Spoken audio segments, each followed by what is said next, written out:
अभाव का स्वरूप बताया था कि एक द्रव्य का दूसरे में नहीं होने का नाम अथवा एक का दूसरे में अभाव ना रहने कोई अभाव कहते हैं। और ऐसे ये अभाव चार प्रकार के हैं। प्राग अभाव, प्रध्वंस अभाव, अन्योन्य अभाव और अत्यंत अभाव। इन्हीं में संधि करके जब शब्द बनता है तो प्राक अभाव से प्राग भाव बन जाता है, प्रध्वंस प्लस अभाव से प्रध्वंसा भाव बन जाता है, अन्योन्य प्लस अभाव से अन्योन्य भाव बन जाता है, अत्यंत प्लस अभाव से अत्यंता भाव बन जाता है। ठीक है, ये हमने पिछली कक्षा में संधि विच्छेद करके भी जाना था, शब्दों का सामान्य अर्थ भी जाना था। सबसे पहले था प्राक अभाव। प्राक, प्राक माने पूर्व का, अभाव माने नहीं होना। चारों अभावों के स्वरूप की चर्चा करने से पहले दो तीन बिंदु में आपको पिछले कक्षा में हमने हालांकि प्राग भाव प्रध्वंस भाव की पर्याप्त चर्चा कर ली थी, उसको हम अभी जानेंगे। उससे पहले दो बिंदु जो हैं इस पर थोड़ा अपन लोग विचार करते हैं। चारों अभावों में जो आरंभ के दो अभाव हैं, प्राग और प्रध्वंस, ये एक द्रव्य की ही पर्यायों में लागू होते हैं। ठीक है, प्राग भाव एक ही द्रव्य की पूर्व और वर्तमान की पर्याय पर लागू होता है। प्रध्वंस भाव एक ही द्रव्य की वर्तमान और भविष्य की पर्याय पर लागू होता है। ठीक है, एक पॉइंट हो गया। दूसरा, अन्योन्य अभाव जो है वो दो पुद्गलों की वर्तमान पर्याय पर लागू होता है। दो पुद्गलों की वर्तमान पर्याय पर लागू होता है। और अत्यंत अभाव ये सभी द्रव्यों पर लागू होता है। ये पॉइंट आपको ख्याल में रखना है। प्राग भाव और प्रध्वंसा भाव एक ही द्रव्य की दो पर्यायों पर लागू होते हैं। अन्योन्य भाव दो पुद्गलों की वर्तमान पर्याय पर लागू होता है। और अत्यंता भाव सभी द्रव्यों पर लागू होता है। ठीक है, अब हमने जो पिछली कक्षा में जाना था, किसी द्रव्य की वर्तमान पर्याय का उसी द्रव्य की पूर्व पर्याय में जो अभाव होता है उसका नाम प्राग भाव है। ठीक है, बिना जी याद रहा पिछली कक्षा का? किसी द्रव्य की वर्तमान पर्याय का उसी द्रव्य की पूर्व पर्याय में ना होना, उसका नाम क्या है? उसका नाम ही प्राग भाव है। ठीक है, और प्रध्वंस भाव क्या है? किसी द्रव्य की वर्तमान पर्याय का आगामी पर्याय आगामी पर्याय में ना होने का नाम प्रध्वंस अभाव है। ठीक है? अब आप लोग एक एक, जो पिछली बार हमने बात की थी, तो इस हिसाब से आप सभी एक एक का उदाहरण सोचा होगा। मैंने कहा था अगली कक्षा में मैं आप लोगों से उदाहरण पूछूंगा। है याद किसी को? बताओ, अपने आप से बनाओ। नया तो परिभाषा पता लग जाएगी तो फिर अपन लोगों को आना चाहिए। जैसे जैसे प्राग भाव में आपने उदाहरण दिया था कि दही जो है, दही अगर वर्तमान पर्याय है किसी द्रव्य की, दूध की, तो उस दही में उसकी पूर्व पर्याय दूध का अभाव है। ठीक बात है। बस ये वो प्राग भाव है। वर्तमान की दही पर्याय का उसी की पूर्व दूध पर्याय में अभाव होने का नाम कौन सा अभाव हो गया? प्राग भाव। प्राग भाव। ठीक है, और उसी प्रकार से अगर हम दही से अगर हम छाछ बना लेते हैं, ठीक है, तो दही का उसकी आगामी जो छाछ है उसमें उस दही का अभाव है, तो वो प्रध्वंसवा भाव हो गया। दही की वर्तमान पर्याय का उसकी आगामी छाछ पर्याय में अभाव होने का नाम प्रध्वंस अभाव है। प्रध्वंसवा मैंने भाव। अंगूठी जो पहनी, अंगूठी से पहले ये गले का हार था। तो वर्तमान की अंगूठी पर्याय का द्रव्य तो वो सोना है, सोना पुद्गल द्रव्य है सोना, उसमें ही लागू कर रहे हैं अपन लोग। तो एक द्रव्य की दो पर्यायों में लागू होना है ना। तो सोना जो था, उस सोने की जो वर्तमान की जो अंगूठी है, इस वर्तमान की अंगूठी पर्याय का पूर्व के हार पर्याय में ना होना, इसका नाम प्राग भाव है। और अब आगामी काल में मैं इसी अंगूठी से गले की चैन बनवाऊंगा, तो क्या हो जाएगा, वर्तमान की अंगूठी पर्याय का आगामी चैन पर्याय में ना होना, उसका नाम प्रध्वंस भाव है। ठीक है। जीभ पर लागू करें तो, जीभ पर लागू अगर हम करते हैं तो कोई जीव अभी अभी जिनेंद्र परमात्मा के उपदेश को सुनकर और उसका श्रद्धान करके अभी अभी उसने अपने स्वरूप की प्राप्ति की है ना। तो अभी तक, कल तक वो था बहिरात्मा, अब वो बन गया अंतरात्मा। तो वर्तमान की अंतर आत्मा पर्याय का, आत्मा की है ना, आत्मा की वर्तमान की अंतर आत्मा पर्याय का पूर्व की बहिरात्म पर्याय में अभाव होने का नाम प्राग भाव है। ठीक है। और अगले पर हम बात करें तो वर्तमान की अंतर आत्मा पर्याय का आगामी परमात्मा पर्याय में ना होना, उसका नाम क्या है, उसका नाम प्रध्वंस भाव है। ठीक है। ये जीव और पुद्गल पर तो हमने लागू करके आपको बता दिया है ना, क्योंकि जीव की ये पर्याय हमने पढ़ी है, सुनी है, जानी है। पुद्गल तो स्पष्ट रूप से रूप ही है ही, तो वो तो हमको दिखता ही दिखता है। लेकिन ये प्राग भाव, प्रध्वंसा भाव न केवल जीव और पुद्गल में होते हैं, ये छयों द्रव्यों की पर्यायों में लागू होते हैं। याद रखना, ये केवल जीव और पुद्गल के अभाव नहीं है। अगर धर्म द्रव्य की हम बात करें तो धर्म द्रव्य की जो अभी इस समय पर्टिकुलर इस समय की जो पर्याय है ना, पर्टिकुलर इस समय की पर्याय का उसी धर्म द्रव्य की एक समय की पहले की पर्याय में नहीं होने का नाम प्राग भाव है। और वर्तमान की धर्म द्रव्य की जो पर्याय है, उस धर्म द्रव्य की पर्याय का आगामी पर्याय में नहीं होने का नाम प्रध्वंसा भाव है। बस ये अलग बात है कि ये हमारे और आपके ज्ञान में नहीं आता, लेकिन केवलियों के ज्ञान में ऐसी सारी पर्यायें छयों द्रव्यों की, जाति अपेक्षा से तो छह है, संख्या अपेक्षा से अगर हम बात करें तो अनंत जो द्रव्य हैं, उन सारे द्रव्यों में होने वाली ये जो प्रति समय की पर्याय हैं, जिन्हें हम अवस्था, कंडीशन, दशा, स्थिति अलग अलग नामों से जानते हैं, ये सब कुछ उनके ज्ञान का ज्ञेय बन रहा है। ये सब कुछ उनके ज्ञान में झलक रहा है। अभी जब हम इन चारों अभावों के स्वरूप को पढ़ने के बाद इनको ना मानने से क्या होगा, ये पढ़ेंगे तो आपको और इन अभावों को समझने की महिमा आएगी। पिछली बार थोड़ी सी बात तो हमने की ही थी कि अगर हम प्राग भाव को नहीं मानेंगे तो प्रत्येक कार्य अनादि काल का ठहरेगा, प्रत्येक कार्य अनादि काल का ठहरेगा। क्यों? क्योंकि जब अभाव किसी का किसी में है ही नहीं, तो अनादि से सब चीजें ऐसी हो जाएंगी। हम आज मनुष्य हैं तो मनुष्य अनादि से कहलाएंगे, जबकि मनुष्य पना तो हमको इस पर्याय में मिला है। इससे पहले ना मालूम हम कहाँ कहाँ कैसी कैसी किन किन पर्यायों में रहे हैं। ख्याल में आया? और अगर हम आज बहिरात्मा है, अगर हम प्रध्वंसा भाव को नहीं मानेंगे तो कितनी बड़ी तकलीफ आएगी। महन जी भाई से पता है कुछ? अगर हम प्रध्वंसा भाव को नहीं मानेंगे तो जैसे अज्ञानी हम और आप आज हैं, ऐसे ही अनंत काल तक बने रहेंगे, ऐसे ही अनंत काल तक बने रहेंगे। जबकि ऐसा तो होता नहीं।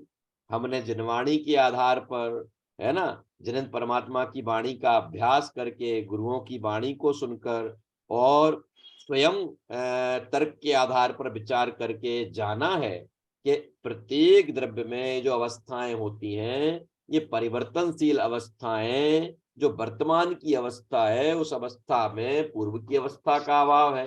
वर्तमान की अवस्था का आगामी काल की अवस्था में अभाव है। इन्हीं चीजों को शास्त्रीय नाम दे दिए गए हैं, और इन नामों से आप जब इन्हें समझोगे तो आपको जैन धर्म के सिद्धांतों का विश्वास जागेगा और हम अपने स्वरूप की तरफ झुक पाएंगे।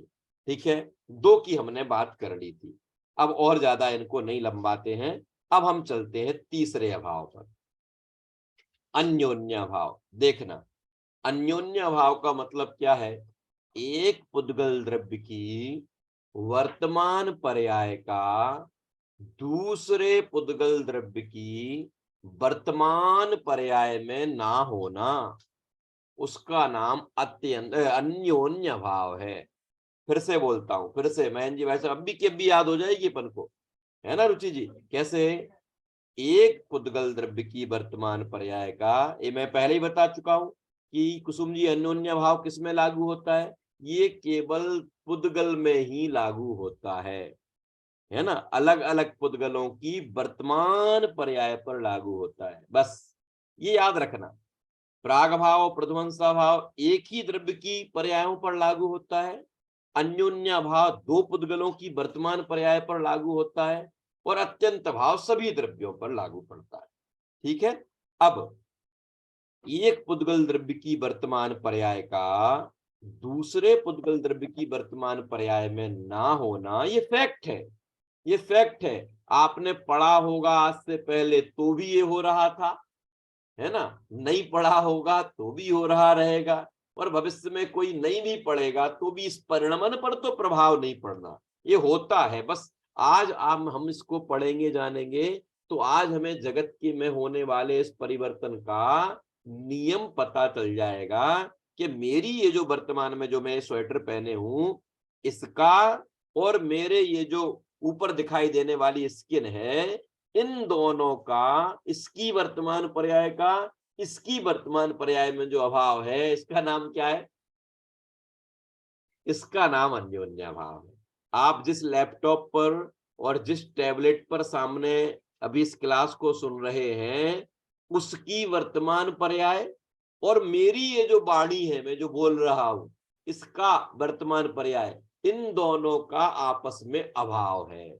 इसी अभाव का नाम क्या है? इसी अभाव का नाम अन्योन्या भाव है। ख्याल में आता?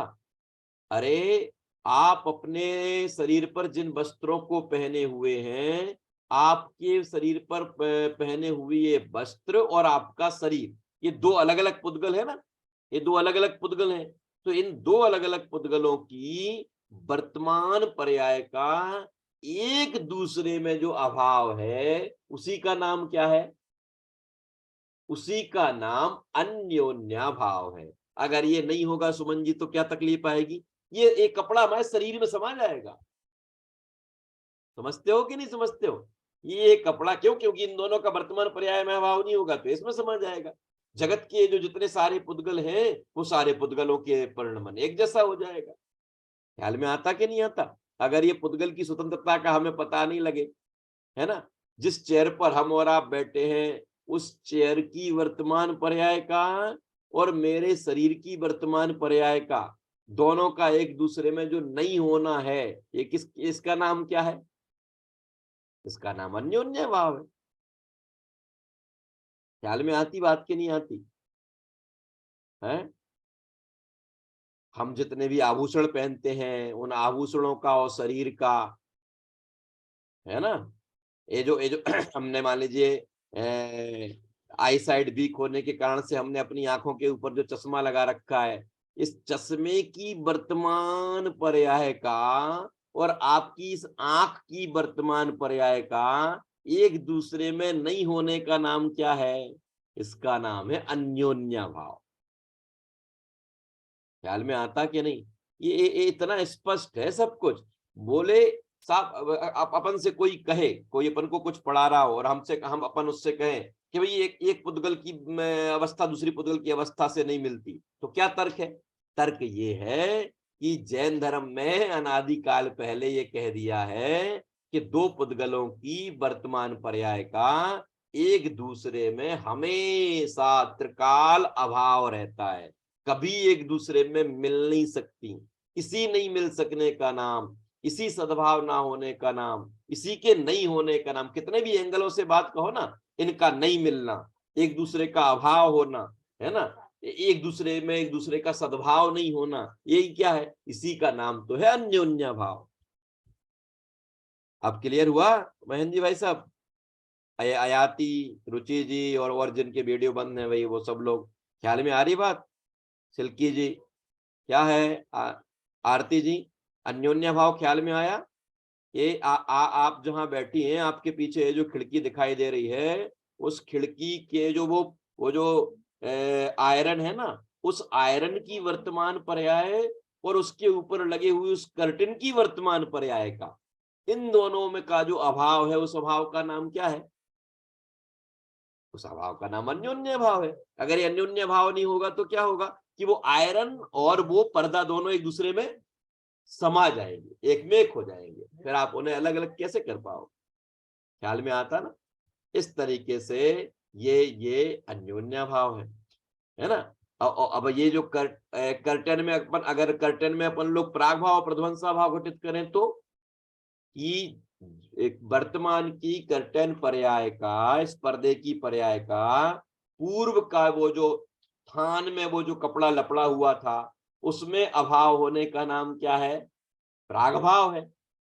ठीक है, और आगामी काल में आप इस पर्दे को कहीं समझ लीजिए खराब होने पर जलती हुई आग में आपने इसको डाल दिया और ये राख बन गया, तो इस पर्दे की वर्तमान पर्दे पर्याय का आगामी राख पर्याय में नहीं होने का नाम क्या है? प्रध्वंसा भाव है।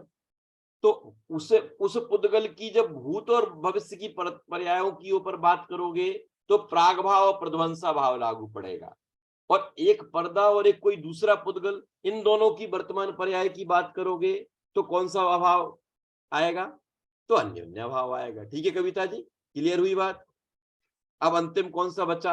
अत्यंत अभाव, नाम ही उसका अत्यंत अभाव। अत्यंत अभाव किसका? किसमें? एक द्रव्य का दूसरे द्रव्य में बिल्कुल नहीं होना। बिल्कुल नहीं होने का नाम क्या है? एक द्रव्य का दूसरे द्रव्य में बिल्कुल नहीं होने का नाम ही अत्यंता भाव है। अगर यह अत्यंता भाव ना हो तो शरीर और आत्मा अलग अलग कैसे होंगे? शरीर के जलने पर आत्मा के जलने का प्रसंग आएगा, समझ में आता? अरे जिस स्थान पर अपन लोग बैठे हैं, आपके उन जिस जिस स्थान पर हमारी अवगाहना है ना, उतने ही स्थान पे 6 द्रव्य हैं। जीव भी है, पुद्गल भी है, धर्म भी है, अधर्म भी है, आकाश भी है, काल भी है। रुचि जी ये तो जानते हो ना आप, जितने स्थान पर हम लोगों की अवगाहना है, हम जहां बैठे हुए हैं, इतने ही स्थान पर, अरे इतने क्या, लोकाकाश के हर प्रदेश पर 6 द्रव्य है। एक एक प्रदेश पर, एक एक स्थान पर 6 द्रव्य है। अब अगर अत्यंता भाव नहीं होगा तो क्या तकलीफ आएगी कुसुम जी? क्या तकलीफ आएगी कि वो सब एक में एक हो जाएंगे, वो मिल जाएंगे। फिर हम अलग अलग कैसे कर, हम उनमें अलग अलग का व्यवहार कैसे कर पाएंगे कि ये जीव है, पुद्गल है, धर्म है, अधर्म है? कि ये जो अलग अलग पने का व्यवहार आप कह रहे हैं, इसी बात से सिद्धि होती है कि एक द्रव्य दूसरे द्रव्य में नहीं होता, ये फैक्ट है। इसी फैक्ट का नाम जिनवाणी की भाषा में क्या है? इसी फैक्ट का जिनवाणी की भाषा में नाम है अत्यंत अभाव। ख्याल में आ गया? अत्यंत अभाव।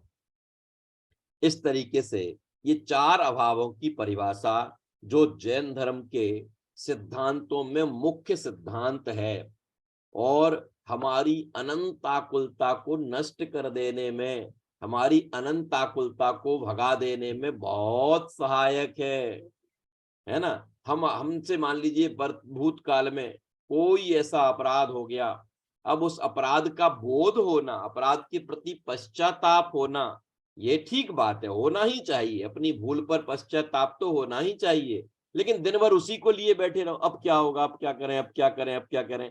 जैन धर्म कहता है घबराओ मत, भूली ताहे विसार दो, जो भूल हो गई उसको भूल जाओ। अब क्या करो कि आपकी इस वर्तमान पर्याय का आगामी पर्याय में अभाव है। कल आपसे भूल हुई थी, आज आपसे भूल हुई है, अब अपनी भूल को सुधार के बहिरात्मा से अंतरात्मा बन जाओ, अंतरात्मा से परमात्मा बन जाओ। ख्याल में आती बात की नहीं? ये जो जैन धर्म का सिद्धांत है कि प्रत्येक जीव में परमात्मा बनने की ताकत है और हम और आप भी परमात्मा बन सकते हैं, तो अगर प्राग भाव प्रध्वंसा भाव को ना माना जाए तो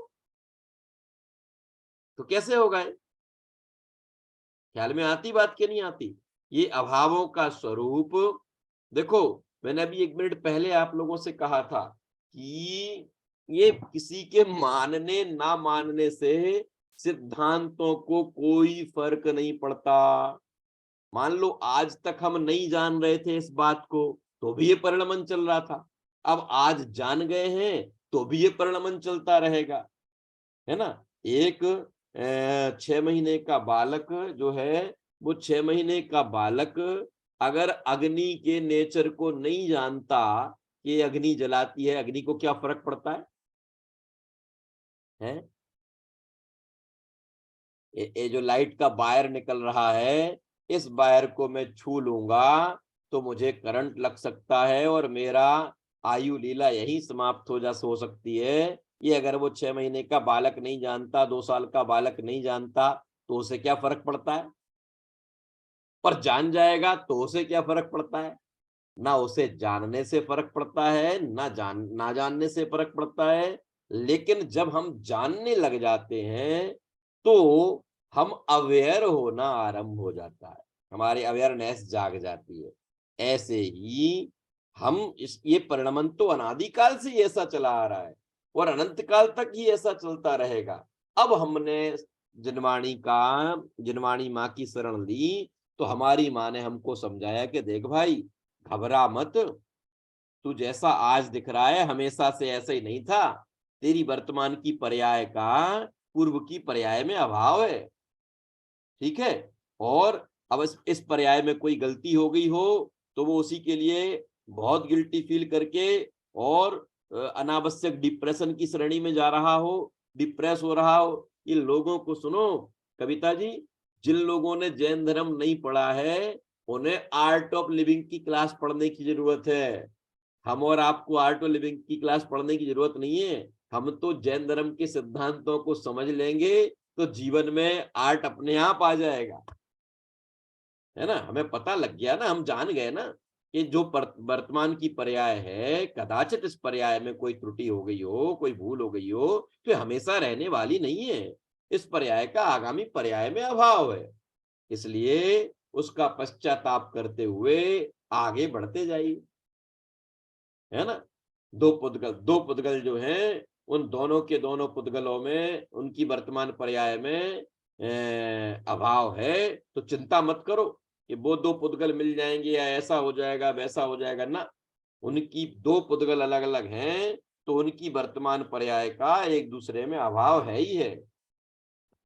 और अन्य 6 द्रव्य हैं, एक ही स्थान पर हैं, एक दूसरे से नहीं मिलते, जो इस बात की सिद्धि करते हैं कि अत्यंताभाव ना होता अथवा अत्यंताभाव अगर हम नहीं मानेंगे तो ये तकलीफ आएगी, ये 6 द्रव्य एक में एक हो जाएंगे, जबकि ऐसा तो होता नहीं। इससे अत्यंताभाव की सिद्धि हो गई। इस तरीके से चारों अभावों के स्वरूप की हमने बात की। अब हम 1 2 3 अर्थात 123 नंबर के क्वेश्चन की बात करते हैं, जिसके विषय में थोड़ा थोड़ा तो मैं आपको बीच बीच में बताते ही गया हूं, है ना? लेकिन अब उसमें से वाचन करके फिर बताते हैं। देखो क्या कह रहे हैं इसमें, इन 4 अभाव के समझने से क्या लाभ है, इन्हें हम समझेंगे तो क्या लाभ है, और लाभ में से ही वो निगेटिव भी निकल आएगा कि नहीं समझेंगे तो क्या नुकसान है। ठीक है ना? जब हमें लाभ ख्याल में आते हैं तो ऑटोमेटिक नेगेटिव उसका नुकसान भी पता लग जाता है। देखो, पहला है, प्राग भाव से ऐसा समझना चाहिए कि अनादि काल से किसी जीव ने अज्ञान, मिथ्यात्व आदि दोष किए हो, धर्म नहीं किया हो, तो भी वह जीव नए पुरुषार्थ से धर्म कर सकता है, क्योंकि वर्तमान पर्याय अर्थात अवस्था का पूर्व पर्याय में अभाव है। ख्याल में आ गया? अगर अब हमेशा से गड़बड़ करता रहा हो तो घबराए नहीं, है ना? और वो वर्तमान पर्याय का आगामी पर्याय में अभाव, वर्तमान पर्याय का पूर्व पर्याय में अभाव है, इसलिए बहुत घबराने की जरूरत नहीं है। अभी अपन ने बात की थी ना, यही तो मैंने आपको अभी समझाया था। अब इसको अपन वाचन भी कर रहे हैं। दूसरा क्या कहता है? प्रध्वंसा भाव से ऐसा समझना चाहिए कि किसी जीव ने वर्तमान अवस्था में धर्म ना किया हो, है ना? मैंने आप लोगों को पिछली से पिछली कक्षा में शायद किसी एक क्लास में कहा था, एक बुढ़िया बचपन में मर गई है। कुछ याद आया कि बुढ़िया और बचपन में मर गई? ऐसे कैसे हो सकता है?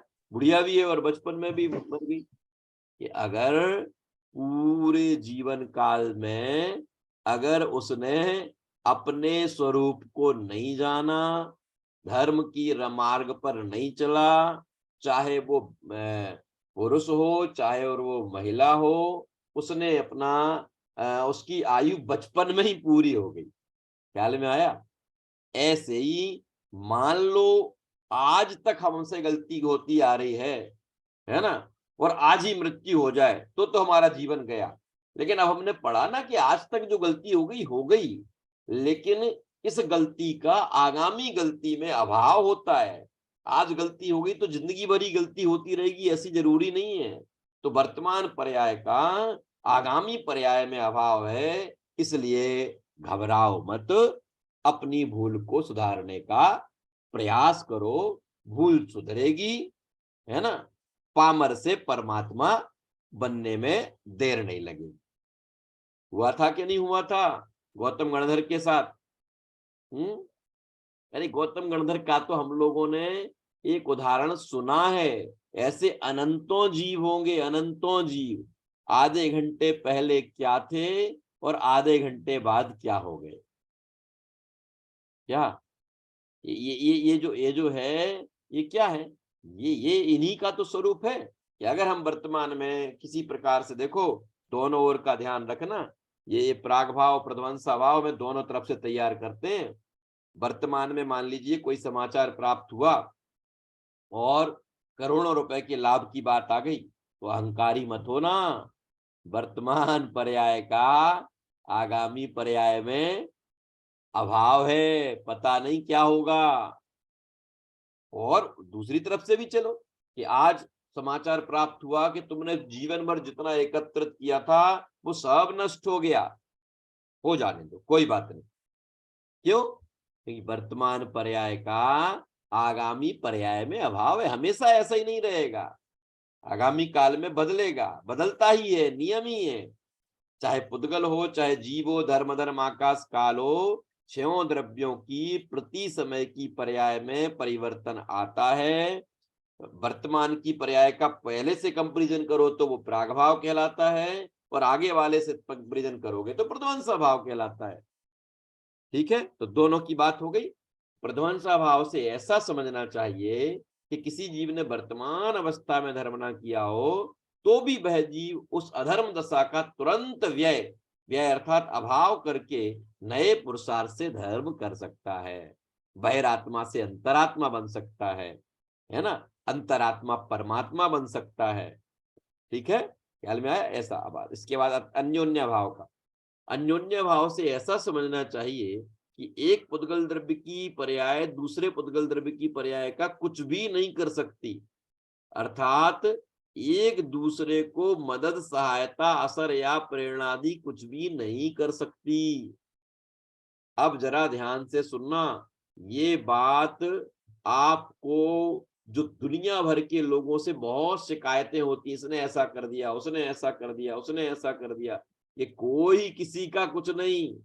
एक पुद्गल का दूसरे पुद्गल में उसने ऐसा कह दिया तो ऐसा हो गया। अरे कि उसकी वाणी, पुद्गल की वाणी का मेरे शरीर की पर्याय में अन्योन्य भाव है, तो कैसे तुम्हारा कुछ बिगाड़ सकता है? तो तुम्हारा कैसे कुछ बिगाड़ सकता है? उसने उसको नष्ट कर दिया कि नहीं नष्ट कर सकता। उस द्रव्य की योग्यता वैसी थी, तो वो अपनी योग्यता से वैसा हो गया, किसी ने किसी का कुछ नहीं बिगाड़ किया। क्यों? क्योंकि एक पुद्गल की वर्तमान पर्याय का दूसरे पुद्गल की वर्तमान पर्याय में अभाव होता है। ये अन्योन्य अभाव अगर हमारे ख्याल में आ जाए, तो दूसरों के प्रति होने वाला अनंत क्रोध, अनंत बैर है, और दूसरों से ये मेरा ऐसा कर देगा, ऐसा कर देगा, अनंत भय, अनंत लोभ, सब एक समय में नष्ट हो जाए कि साहब ऐसा मत करो, वो हमारा ऐसा कर देंगे, ऐसा बिगाड़ देंगे। कि देखो भाई, अरे आपके, ये कहते हैं ना कि पाप के उदय से शरीर में रोग हो गया। थोड़ा कठिन बात बोल रहा हूं, जरा सुनना ध्यान से। कहते हैं पाप के उदय से शरीर में रोग हो गया। पाप तो है कार्म, वो जो कार्माण वर्गणाएं थी ना, उन कार्माण वर्गणाओं का परिणमन है स्वतंत्र, और शरीर का परिणमन है स्वतंत्र। समझ में आया? ये इन दोनों का मात्र निमित्त नैमित्तिक संबंध है। इस कारण से हम इसके ऊपर आरोप लगाते हैं। वास्तव में अन्योन्या भाव तो क्या कहता है? अन्योन्या भाव तो ये कहता है इसकी वर्तमान पर्याय का इसकी वर्तमान पर्याय में अभाव है। कार्मण वर्गणाएं अपनी स्वतंत्र परिणमन कर रही है, शरीर अपना नौकर्म स्वतंत्र परिणमन कर रहा है। ख्याल में आया? इसलिए किसी भी अन्य के ऊपर किसी भी प्रकार का दोषारोपण करना, किसी से भयभीत होना, इन सब की कोई आवश्यकता नहीं है, क्योंकि प्रत्येक पुद्गल की वर्तमान पर्याय का एक दूसरे में ना होना, ये सिद्धांत है, ये अटल सिद्धांत है, हो ही नहीं सकता। और इसी नहीं होने के नाम क्या है? इसी का नाम अन्योन्य भाव है। अंतिम बिंदु और देखिए, अत्यंता भाव से ऐसा समझना चाहिए कि प्रत्येक द्रव्य में दूसरे द्रव्य का अभाव होने से कोई द्रव्य अन्य द्रव्य की पर्यायों का कुछ भी नहीं करता। मेरा जीव और ये मेरे ऊपर दिखाई देने वाला गोरा काला मोटा पतला शरीर, इन दोनों का आपस में अत्यंता भाव है। बहुत सारे लोग ऐसे कहते हुए मिल जाएंगे, ये उसने अपने शरीर को देखा तो उसे राग हो गया, उसने अपने शरीर को देखा तो उसको रोग हो गया। कि तुम्हारा शरीर ना तुम्हें राग करा सकता है ना द्वेष करा सकता है। क्यों? क्योंकि तुम्हारे शरीर और आत्मा में अत्यंता भाव है, अत्यंता भाव है। ख्याल में आया? बस ये एक वस्तु का स्वरूप पता ना होने के कारण से हमारे उस समय परिणाम बिगड़ते हैं, और हम उन बिगड़ते हुए परिणामों का आरोप कर्म आदि पर लगा देते हैं। है ना? देखो, समझना चाहिए कि प्रत्येक द्रव्य ने दूसरे द्रव्य का अभाव होने से कोई द्रव्य अन्य द्रव्य की पर्यायों को कुछ नहीं करता, अर्थात सहायता नहीं करता, असर नहीं करता, मदद नहीं करता, प्रेरणा इत्यादि भी नहीं कर सकता। शास्त्र में जो कुछ अन्य में करने कराने आदि का कथन है, वह घी के घड़े के समान उपचार है। आज तक किसी ने घी का घड़ा देखा? कविता जी, आपने देखा घी का घड़ा? अच्छा चलो, घी का घड़ा तो अब वर्तमान में नहीं होता, घी का बर्तन तो देखा, घी का डिब्बा तो देखा कि नहीं देखा है? रुचि जी, संकल्प, तुमने देखा घी का डिब्बा? देखा है? घी से बना हुआ कोई डिब्बा देखा क्या किसी ने?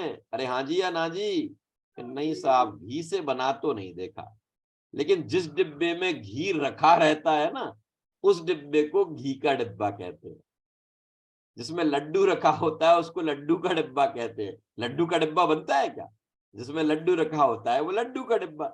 ऐसे ही उसने मेरा ऐसा किया, मैंने उसका ऐसा किया, ऐसे जो कथन आते हैं, ये सब